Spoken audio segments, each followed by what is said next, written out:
जरा सोचिए, आप अपनी ही मेहनत की कमाई निकालने के लिए किसी एटीएम जाते हैं। हाँ, जो कि हम सब अक्सर करते ही हैं। बिल्कुल। आप मशीन में कार्ड डालते हैं और बैंक आपको आपके ही पैसे निकालने के लिए फाइन कर देता है। सुनने में अजीब लगता है ना? बहुत अजीब। लेकिन क्या ये मुमकिन है कि सिस्टम हमें सुरक्षित करने और मतलब वित्तीय रूप से मजबूत बनाने के लिए ही ऐसे कदम उठा रहा हो? या फिर सुविधा के नाम पर हमसे सिर्फ पैसे वसूले जा रहे हैं। सही कहा। आज हम बिल्कुल इसी सवाल की तह तक जाएंगे। हमारी आज की चर्चा 1 अप्रैल 2026 से लागू हो रहे नए वित्तीय और बैंकिंग नियमों के इर्द गिर्द घूमेगी। हम इस बात का विश्लेषण करेंगे कि क्या डिजिटल रुपया यानी सीबीडीसी, यूपीआई के नए सुरक्षा नियम और जीरो बैलेंस खातों का नया ढांचा आम आदमी के लिए एक अभेद्य, सुरक्षित वित्तीय प्रणाली बना रहे हैं, या फिर ये सब केवल बैंकिंग जटिलताओं और छिपे हुए शुल्कों का एक नया जाल है। बिल्कुल। इस चर्चा में मेरा दृष्टिकोण ये है कि 2026 की ये बदलाव विशेष रूप से डिजिटल रुपया और अनिवार्य टू फैक्टर ऑथेंटिकेशन एक बेहद जरूरी और सर्वसमावेशी ढांचा तैयार कर रहे हैं। मतलब ये ढांचा सर्वर डाउन होने जैसी रोजमर्रा की समस्याओं को जड़ से खत्म करता है। और मेरा नजरिया यहाँ थोड़ा अलग है। मैं मानता हूं कि सुरक्षा और सरलीकरण के नाम पर ग्राहकों को एक ऐसे रास्ते पर धकेला जा रहा है जहां हर कदम पर कोई ना कोई छिपा हुआ खर्च है। अच्छा। हाँ, देखिए, उदाहरण के लिए अब HDFC bank UPI ATM withdrawal पर 23 रुपए का नया चार्ज ले रहा है। इसके अलावा सीबीडीसी में पैसा रखने से ग्राहकों को अपने सेविंग अकाउंट पर मिलने वाला जो 2.7% से 4% तक का ब्याज है, वो पूरी तरह से गंवाना पड़ रहा है। एक आम उपभोक्ता के लिए ये सिर्फ एक तकनीकी बदलाव नहीं है, बल्कि सीधा सीधा आर्थिक नुकसान है। तो चलिए सबसे पहले अपनी अपनी पोजीशन को थोड़ा साफ कर लेते हैं। मेरा स्पष्ट मानना है कि 2026 में डिजिटल रुपया और नए यूपीआई नियम एक ऐसा क्रांतिकारी कदम है जिसे हमें समझना होगा। अगर हम इसे बहुत ही आसान भाषा में समझें तो यूपीआई केवल एक कुरियर सर्विस की तरह है। सही।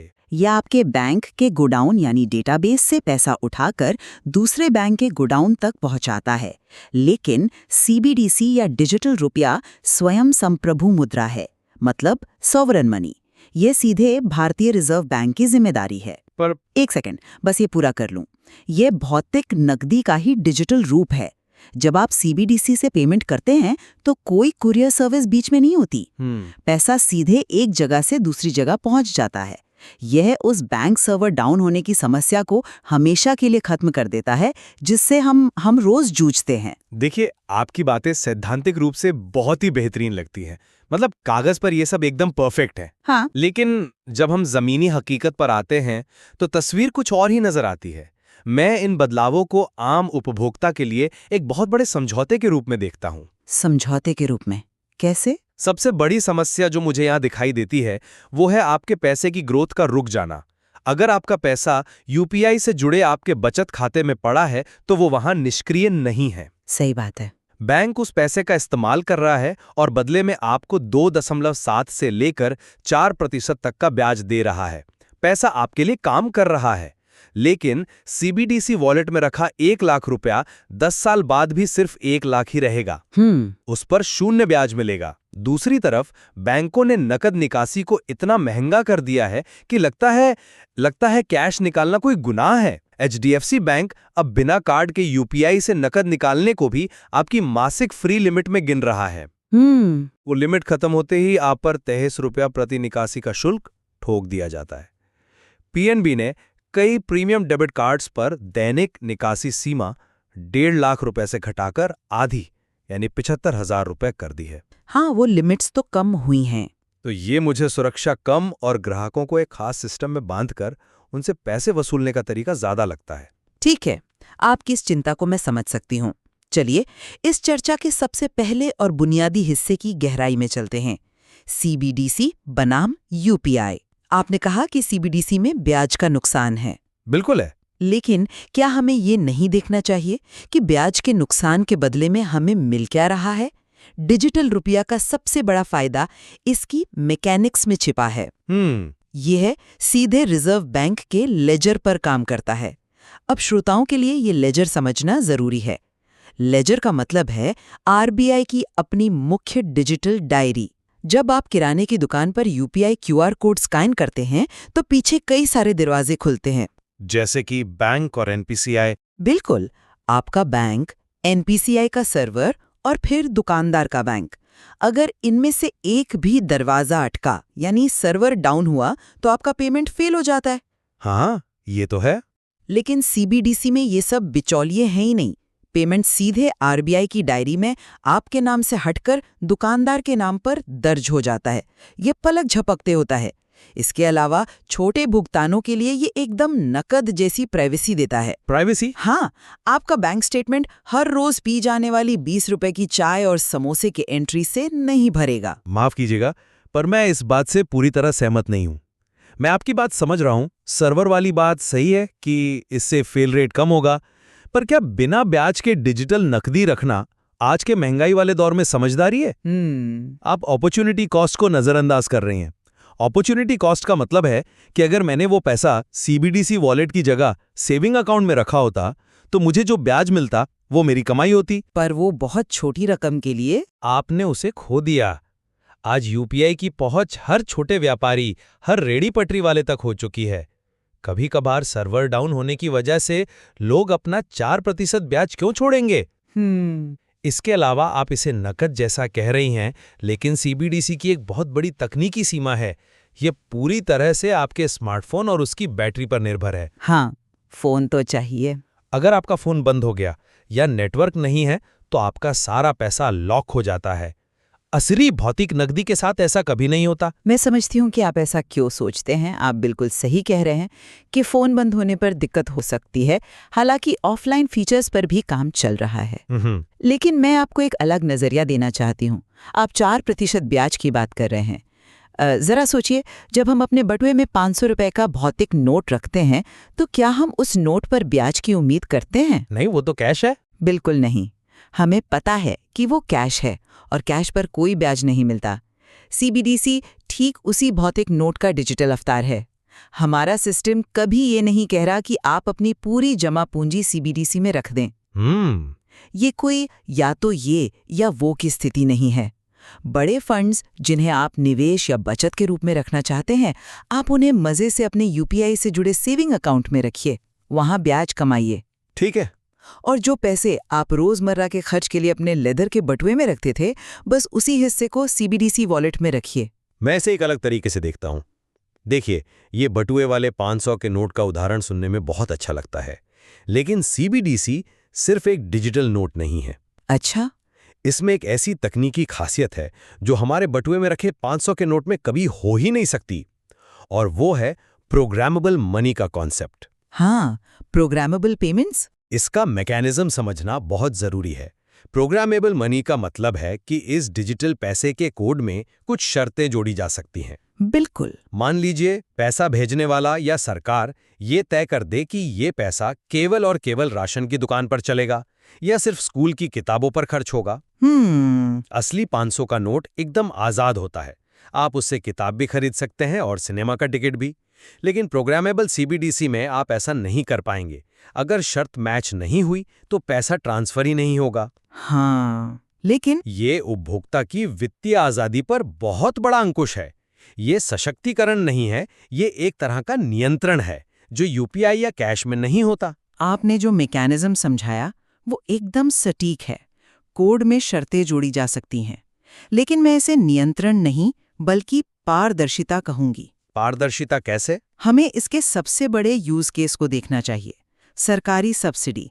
हमारे सिस्टम में लीकेज हमेशा से एक बहुत बड़ी समस्या रही है। हाँ, ये तो सच है। अगर सरकार किसी किसान को बीज और खाद खरीदने के लिए आर्थिक मदद दे रही है, तो कई बार वो पैसा बिचौलियों के पास चला जाता है या गलत जगह खर्च हो जाता है। अब जरा प्रोग्रामेबल मनी का जादू देखिए। सरकार ने जो पैसा भेजा वो सीधा किसान के सीबीडीसी वॉलेट में जाएगा, और वो केवल तभी अनलॉक होगा जब सामने वाला मर्चेंट एक रजिस्टर्ड खाद विक्रेता होगा। जो पैसा जिस काम के लिए बना है वो 100% वहीं खर्च होगा। भ्रष्टाचार को जड़ से खत्म करने का इससे मजबूत तकनीकी उपाय कोई और हो ही नहीं सकता। सब्सिडी के नजरिए से मैं आपकी बात से 100% सहमत हूं, वहां लीकेज रोकना जरूरी है।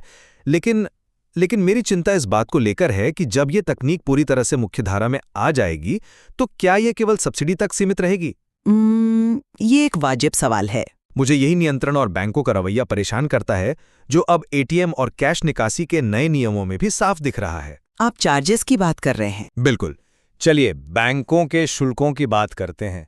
1 अप्रैल 2026 से जो नियम लागू हुए हैं वह साफ तौर पर बता रहे हैं कि बैंक्स अब कैश को हतोत्साहित कर रहे हैं। HDFC और PNB ने कैश निकासी की लिमिट घटाई है। और तो और बंधन बैंक का नया नियम देखिए। मेट्रो शहरों में वे अब दूसरे बैंकों के एटीएम से केवल 3 मुफ्त लेन देन दे रहे हैं। और मजे की बात यह है कि इसमें वित्तीय और गैर वित्तीय मतलब नॉन फाइनेंशियल दोनों शामिल हैं। इसका मतलब समझते हैं? अगर आप दूसरे बैंक के एटीएम में कार्ड डालकर सिर्फ अपना बैलेंस चेक करते हैं तो भी आपका एक मुफ्त लेन देन कट जाएगा। हाँ, वो लिमिट में काउंट होगा। 3 लिमिट पार होने के बाद वित्तीय लेन देन पर 23 रुपए और सिर्फ बैलेंस चेक करना जैसी चीज के लिए 10 रुपए का शुल्क लगेगा।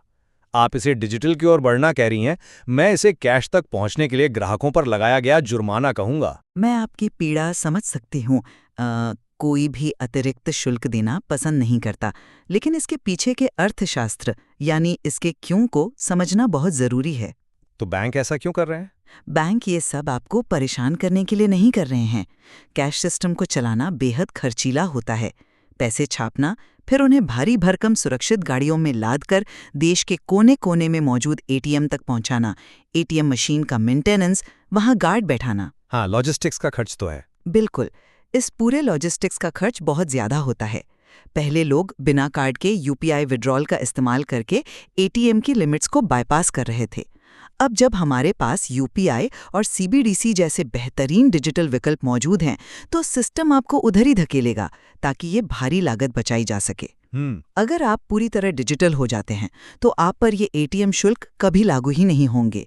ये सिस्टम में एफिशिएंसी लाने का तरीका है। यह एक सम्मोहक तर्क है कि कैश लॉजिस्टिक्स महंगे हैं, लेकिन क्या आपने विचार किया है कि भारत जैसे विशाल देश में नकद की आवश्यकता किसी सरकारी आदेश से रातों रात खत्म नहीं हो सकती? हाँ, पूरी तरह खत्म तो नहीं हो सकती। हम एक ऐसे समाज में रहते हैं जहां आज भी मेडिकल इमरजेंसी होने पर अस्पताल एडवांस कैश मांगते हैं। घर में कोई छोटा मोटा काम कराने के लिए प्लम्बर या इलेक्ट्रीशियन को कैश देना पड़ता है। अब ऐसे में अगर कोई व्यक्ति इमरजेंसी में HDFC एटीएम से बिना काउंट के UPI के जरिए पैसा निकालता है और उसकी लिमिट पार हो चुकी है तो उसे 23 रुपए एक्स्ट्रा देने पड़ेंगे। आप अचानक से एक पूरी आबादी को डिजिटल के लिए मजबूर करके उनके ही पैसे निकालने पर पेनल्टी नहीं वसूल सकते। देखिए, बैंक बस डिजिटल सुविधा के नाम पर अपना रेवेन्यू बढ़ाने के तरीके खोज रहे हैं। सेविंग्स बैंक, डिपॉजिट खाते। अगर एटीएम फीस एक समस्या है तो ये उसका समाधान है। 1 अप्रैल 2026 से लागू नियमों के तहत BSBD खाते एक पूरी तरह से जीरो बैलेंस विकल्प देते हैं। हाँ, वो तो है। आपको इसमें कोई न्यूनतम औसत बैलेंस मेंटेन नहीं करना है। इसमें कैश डिपॉजिट पूरी तरह से असीमित और मुफ्त है। महीने में 4 नकद निकासी मुफ्त है और सबसे बड़ी बात UPI, NEFT और RTGS जैसे सभी डिजिटल लेन देन बिल्कुल मुफ्त हैं। ये हर आम नागरिक के लिए एक ऐसा अभेद्य ढांचा है जहां कोई छिपा हुआ शुल्क नहीं है। बैंक आपको इसमें कोई चार्ज नहीं लगा सकते। इसमें कोई शक नहीं कि वित्तीय समावेशन के लिए BSBD खाते बहुत शानदार हैं, लेकिन हमें असली मिडिल क्लास की समस्या को देखना होगा। मिडिल क्लास की क्या समस्या है इसमें? अधिकांश नौकरी पेशा और मध्यम वर्ग के लोगों के पास नियमित बचत खाते होते हैं, यानी रेगुलर सेविंग्स अकाउंट्स। उन खातों पर मिनिमम बैलेंस ना रखने पर भारी शुल्क लगते हैं। आप HDFC या ICICI में चले जाइए। शहरी क्षेत्रों के लिए ये लिमिट 5,000 से 10,000 रुपए तक होती है। बिल्कुल। अगर बैलेंस इससे नीचे गया तो हर महीने 500 से 600 रुपए पेनल्टी कटती है। अगर कोई इन चार्जेस से बचना चाहता है तो उसे अपना खाता BSBD में बदलवाना होगा। लेकिन प्रक्रिया इतनी आसान नहीं होती और कई लोगों को इस विकल्प के बारे में पता ही नहीं है। आपकी ये बात सही है कि जागरूकता बढ़ानी होगी, लेकिन जब हम खातों और सुरक्षा की बात कर ही रहे हैं तो हमें 1 अप्रैल 2026 से लागू हुए एक और बहुत बड़े नियम को समझना होगा, और वो है UPI में अनिवार्य 2 फैक्टर ऑथेंटिकेशन यानी 2FF। सिक्योरिटी के लिए। बिल्कुल। अब तक क्या होता था, एक स्टैटिक पिन होता था या एसएमएस पर ओटीपी आता था। लेकिन अब हर बड़े लेन देन के लिए बायोमेट्रिक जैसे फिंगरप्रिंट या फेस आईडी या कोई डायनामिक फैक्टर जरूरी होगा। इसके अलावा विदेशों में लाइव क्यूआर स्कैनिंग अनिवार्य कर दी गई है। मतलब आप गैलरी में सेव किए गए किसी पुराने क्यूआर पर पेमेंट नहीं कर सकते। आपको कैमरा खोलकर लाइव स्कैन ही करना होगा। मुझे ये समझने में थोड़ी उलझन है कि आखिर ये डायनामिक फैक्टर या 2FA किन विशिष्ट फ्रॉड्स को रोकता है, क्योंकि यूपीआई की सफलता का सबसे बड़ा कारण ही उसका वन क्लिक अनुभव था। हाँ, सहूलियत थी उसमें। अब आप उसमें फिंगरप्रिंट या चेहरे की स्कैनिंग जोड़कर एक फ्रिक्शन पैदा कर रहे हैं। क्या ये अतिरिक्त कदम वाकई इतना जरूरी था? ये एक बहुत ही शानदार सवाल है। चलिए इसे थोड़ा गहराई से समझते हैं। आपने सिम स्वैप फ्रॉड के बारे में सुना होगा? हाँ, आजकल काफी खबरों में रहता है। इसमें होता क्या है कि जालसाज किसी तरह आपके नाम से एक नया सिम कार्ड निकलवा लेता है। जैसे ही वो सिम चालू होता है, आपके फोन का नेटवर्क गायब हो जाता है। अब जालसाज आपके नंबर पर यूपीआई सेट करता है, उसे ओटीपी मिलता है और वो आपका अकाउंट खाली कर देता है, क्योंकि ओटीपी केवल उस सिम पर जा रहा है जो अब उसके पास है। बिल्कुल, ये बहुत खतरनाक है। लेकिन 2FA और बायोमेट्रिक के आने से ये पूरा खेल खत्म हो जाता है। अब भले ही जालसाज के पास आपका सिम हो और उसे ओटीपी मिल जाए, पेमेंट पूरा करने के लिए उसे आपका फिंगरप्रिंट या आपकी लाइव उपस्थिति चाहिए होगी, जो उसके पास नहीं है। ये तो है। और लाइव क्यूआर स्कैनिंग का फायदा ये है कि कोई विदेश में बैठा जालसाज आपको व्हाट्सएप पर क्यूआर कोड भेजकर पैसे नहीं ठग सकता, क्योंकि सिस्टम गैलरी से फोटो अपलोड करने की इजाज़त ही नहीं देगा। आपको सामने मौजूद कोड को कैमरे से स्कैन करना ही होगा। ये फ्रॉड के जोखिम को वस्तुतः शून्य कर देता है। मैं यह स्वीकार करता हूं कि सिम स्वैप जैसे फ्रॉड को रोकने के लिए यह तकनीक और इसका मैकेनिज्म बहुत ठोस है। हाँ, सुरक्षा के लिहाज से ये एक अच्छा कदम है, लेकिन फिर से मेरी वही चिंता है, घर्षण और जटिलता। मतलब फ्रिक्शन। हाँ, जब आप यूपीआई पेमेंट्स में अतिरिक्त ऑथेंटिकेशन जोड़ते हैं, सीबीडीसी में पैसा रखकर ब्याज का नुकसान सहते हैं और एटीएम से अपनी ही गाड़ी कमाई निकालने पर 23 रुपए का शुल्क देते हैं, तो इन सभी चीजों को जोड़कर देखिए। एक आम उपयोगकर्ता के लिए यह पूरा सिस्टम अब 2023 या 2024 जितना आसान और मुफ्त नहीं रहा।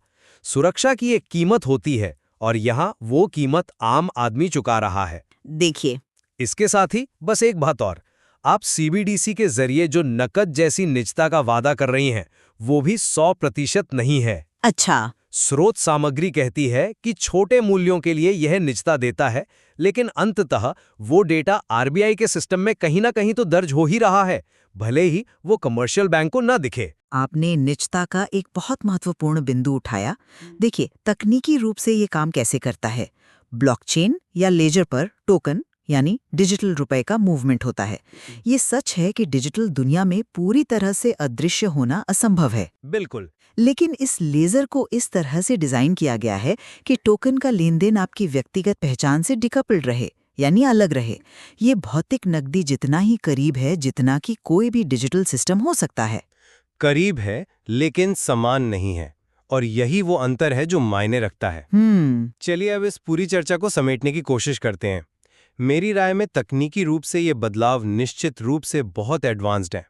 2FA सिस्टम को फ्रॉड प्रूफ बना रहा है, मैं इससे सहमत हूँ। बिल्कुल। लेकिन हमारी चर्चा ने ये साफ कर दिया है कि बैंकिंग अब एक प्लग एंड प्ले सुविधा नहीं रही।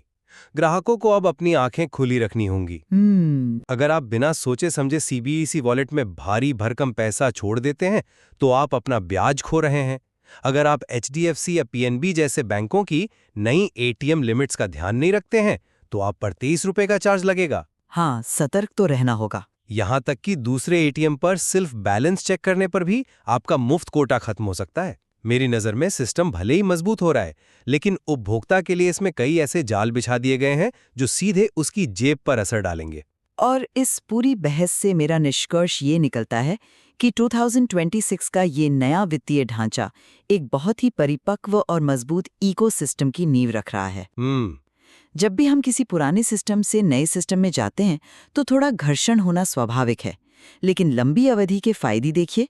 सीबीडीसी के जरिए सर्वर फ्री और बिना बिचौलियों वाले भुगतान की गारंटी, 2FA के जरिए सिम स्वैप जैसे खूंखार फ्रॉड से बचाव और बीएसबीडी खातों के जरिए समाज के हर तबके को बिना किसी फाइन के बैंकिंग से जोड़ना।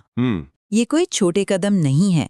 जब हम इस पूरे सिस्टम के क्यों और कैसे को समझते हैं तो ये साफ हो जाता है कि ये बदलाव भारत की डिजिटल इकोनॉमी को सिर्फ बड़ा नहीं बल्कि सुरक्षित और टिकाऊ बना रहा है। सही बात है। नकद का लॉजिस्टिक्स कम होना अर्थव्यवस्था के लिए अच्छा है और जो पैसा सब्सिडी के लिए है उसका उसी काम में लगना देश के विकास के लिए जरूरी है। तो दोनों ही पक्षों के अपने अपने मजबूत तर्क हैं। एक तरफ एक ऐसा सिस्टम है जो अभेद्य सुरक्षा, तकनीकी श्रेष्ठता और सब्सिडी के सही वितरण का दावा करता है। बिल्कुल। वहीं दूसरी तरफ एक आम उपभोक्ता की रोजमर्रा की जिंदगी है, जहां उसे अपने पैसे पर ब्याज खोने का डर है, अचानक कैश की जरूरत पड़ने पर पेनल्टी लगने की फिक्र है और अपनी वित्तीय स्वतंत्रता छिनने का एहसास है। सही कहा। और इसलिए सबसे सही फैसला वही होगा जो आप अपनी वित्तीय आदतों को समझ कर लेंगे। अगर आपको अपने पैसे पर ब्याज चाहिए तो उसे अपने नियमित यूपीआई लिंक्ड बैंक खाते में रखिए। अगर आपको सर्वर फेल होने की टेंशन नहीं चाहिए और कुछ हद तक प्राइवेसी चाहिए तो अपने छोटे खर्चों के लिए सीबीडीसी का इस्तेमाल कीजिए। एटीएम फीस से बचना है तो डिजिटल पेमेंट्स को अपनाइए या बीएसबीडी खाते की ओर रुख कीजिए। ये सब इस बात पर निर्भर करता है कि आप तकनीक का इस्तेमाल कैसे करते हैं। और श्रोताओं के लिए ये भी जानना जरूरी है कि 1 अप्रैल 2026 के इन नियमों में और भी कई बारीक पहलू हैं। स्रोत सामग्री में इस नए ढांचे को और गहराई से समझने के लिए बहुत कुछ है जिसे खुद पढ़कर विश्लेषित करना चाहिए। एकदम सही। जब बात हमारी अपनी गाढ़ी कमाई और बैंकिंग की हो तो सिर्फ ऊपर से नियम पढ़ लेना काफी नहीं है। हमें ये समझना होगा कि वे नियम काम कैसे करते हैं और हमारा पैसा किस रास्ते से कहाँ जा रहा है। द डिबेट में हमारे साथ जुड़ने के लिए धन्यवाद। सीखते रहें और अपने पैसे को लेकर हमेशा सही सवाल पूछते रहें।